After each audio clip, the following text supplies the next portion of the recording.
They'd stuffed my life into black garbage bags. The lobby reeked of coffee and ammonia, the kind of smell you associate with bleach and betrayal. My boss, Greg, stood by the front desk with 3 managers behind him like a firing squad. My coworkers were pretending to check their phones, but I could feel their eyes. "You're 25, Greg said. "We're downsizing. Get out now." No meeting, no warning. Just my belongings, crushed, spilling out of cheap plastic, on display like trash. I didn't speak. I didn't give him the satisfaction. I just smiled, picked up my car keys, and walked out without touching a single bag, because I'd already taken everything I needed.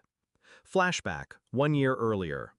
When I first met Greg, he called me the future of the company. He said I had energy and instinct. He invited me into meetings most interns never saw, asked my opinion, laughed at my ideas like they were genius. Back then, I believed him. I worked late, brought him solutions before he knew there were problems. I was loyal in a way only the young and hungry can be. But loyalty is a one-way street for people like Greg. The cracks started small. A skipped invite to a client dinner. A project I'd built from scratch suddenly being presented by someone else, Greg's favorite senior manager. Then came the praise that didn't include my name. And finally, the late-night email I wasn't meant to see. Greg forwarding my proposal to another manager with the words, "Run this under your department, credit it to yourself." That was the moment I understood. I wasn't the future of the company. I was a resource to be drained, then discarded. So I didn't confront him. I started watching him. Greg liked control. He liked knowing he could pull a lever and someone's career would move or collapse. That arrogance made him sloppy. He'd brag about upcoming deals in the elevator, forgetting who was listening.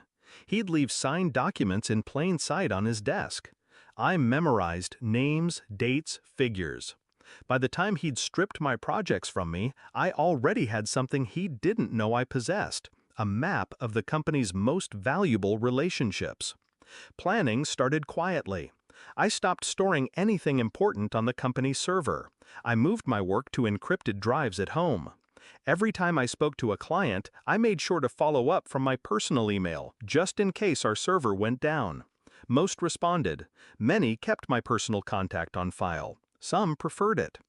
Over drinks with one client I trusted, I learned the biggest secret. The company's 3 largest accounts were considering moving elsewhere. Greg didn't know yet. I decided to make sure that elsewhere was me. Execution took months. I reached out to those accounts not to poach, just to build trust. I anticipated their needs, solved problems before they escalated. I didn't ask them to move. I just made it easy to imagine working with me directly. Meanwhile, I started a side company, quietly, legally, under a name that could never be traced back to me until I wanted it to be. I set up contracts, I rented a small office, and I waited. The firing was my green light.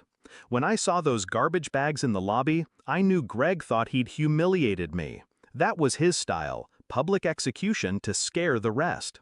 I didn't touch the bags. I walked past him like he didn't exist, got in my car, and drove straight to my new office. By the end of that week, I'd sent polite, personal emails to every client I'd ever worked with, letting them know I was available for consulting work if they ever needed me. Within 3 days, 2 of the 3 largest accounts called me. Not Greg, not the company, me. 2 weeks later, the messages started. First, an email. "Hey, just wondering if you have a moment to chat." Then a text. "Can you talk today?" Then 20, then 40, then 80 messages across every platform. Email, text, LinkedIn. The tone shifted from casual to panicked. "Clients aren't renewing. We need to discuss this ASA. Where are you?" I didn't answer. The confrontation came by accident. A month after I left, I saw Greg in the lobby of a downtown hotel. He looked thinner, grayer. I walked past him, but he caught my arm. "What the hell did you do?" His voice was low, desperate. I tilted my head. I left. "You took them, didn't you?" "They called me," I said. "I didn't take anything. You threw it away." His hand dropped. In his eyes, I saw the realization land. He'd fired me thinking he was cutting off dead weight, but he'd been holding on to the anchor that was keeping the company afloat. Now, those 3 largest accounts are mine. So are 5 others that followed. My office is small, but it's mine. No garbage bags, no public humiliation. Greg's company is bleeding. Last I heard, they closed 2 departments and cut half their staff.